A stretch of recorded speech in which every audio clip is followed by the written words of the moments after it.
So I want to talk a little bit about this square root of -1.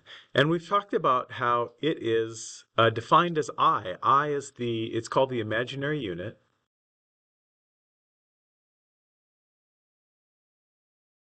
And what it is it's a type of number. So it is a number that is unfortunately called imaginary, but it is a type of number and it's the square root of -1. Now it's not something you're going to count on your fingers. It's not necessarily, but think of it as a unit. It means the square root of -1. So if I say the square root of -16, notice I know the square root of 16 is 4, and I know the square root of -1 is I. So the square root of -16 is 4i, 4 imaginary units. 4 of these square roots of -1s. Right? Because square root of 16 is 4. You could still have that going on. So imaginary units open up a whole new type of number for us. They're imaginary themselves. And then we can talk about all sorts of numbers having a real part and an imaginary component. So for example, I could have something like 6 plus 2i, or 5 minus 9i. And you can see how that would come out of the Pythagorean, you can see how that would come out of the quadratic formula, right? Where we have negative b plus or minus square root.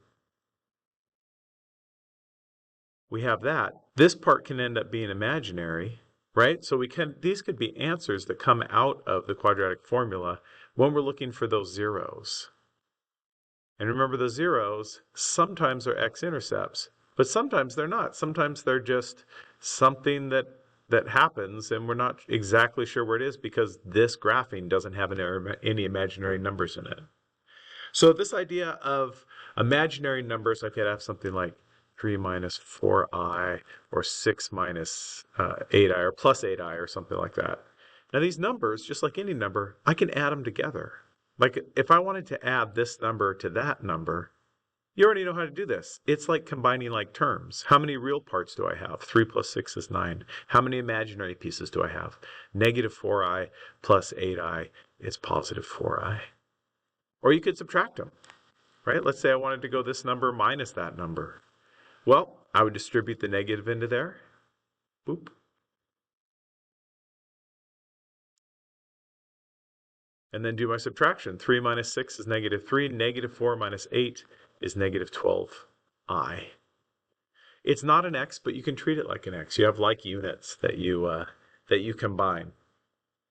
Now, in class, we talked about I squared, I times I. We know that I is square root of -1, so I squared, well, is this squared? So that undoes the square rooting, so it's -1. That's interesting. So I is the square root of -1. I squared is -1. So what would I cubed be?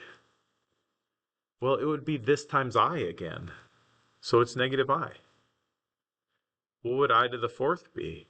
It would be this times I again. -I times I. Well, that's negative I squared, which is -1.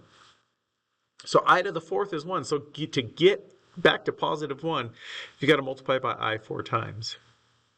And notice if I keep going, I to the fifth, it's times I again. 1 times I is I. And I start over. I to the sixth, I times I again is -1. So notice that this loops back around. So you can get I up to any power, knowing that it will loop through these four values. I, -1, -I, and then 1. And then it'll loop back to I. So let's take some multiplications then. Let's say we had something like 5i times 3 minus 6i. All right, 5i times 3. Well, 15i. Cool. 5i times -6. 5 times -6 is -30.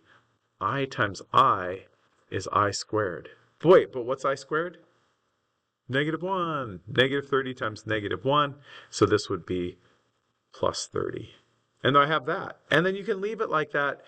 Technically, you usually write the real part first and the imaginary part second. So we can multiply these things, which helps us think about what if we had 2 plus 4i times 3 minus 2i. Well, you do it the same way you do it if those were x's instead of i's. You just multiply everything out. So distribute everything to everything. 2 times 3 is 6. 2 times negative 2i, negative 4i. 4i times 3, 12i. 4i times negative 2i. Let's be careful about this. 4 times negative 2 is negative 8. I times I is I squared. But wait, what's I squared? Negative 1. Negative 8 times negative 1 is positive 8. And now we can combine up some like terms. 6 plus 8, 8, 9, 10, 11, 12, 14. Negative 4i plus 12i is going to be positive, I think, 8i. All right, so we can multiply these things together. If I had something that was like 3 minus 7i quantity squared, remember, to square something means to multiply it by itself. So this doesn't just become 9 minus 7i squared. We have to square the thing. So we have to say 3 minus 7i multiplied by 3 minus 7i. So let's check that out. 3 times 3 is 9. This is a negative 21i. I'm going to move this up a little bit. This is a negative 21i. Negative 7i times negative 7i. Let's be careful about this one. Negative 7 times negative 7 is 49. Positive 49, right? Negative times a negative. I times I is I squared. But wait, what's I squared? It's negative 1. 49 times negative 1 is negative 49. And then from here we could combine up some like terms. 9 minus 49 is negative 40. Negative 21i minus 21i is negative 42i. And there you go. Now you have some arithmetic that you can use for your complex numbers. And one thing, again, I've said it before, to know, love, carry it around with you, tuck it away in the easy to access pieces of your mind, these relationships right here. All right, get some work done.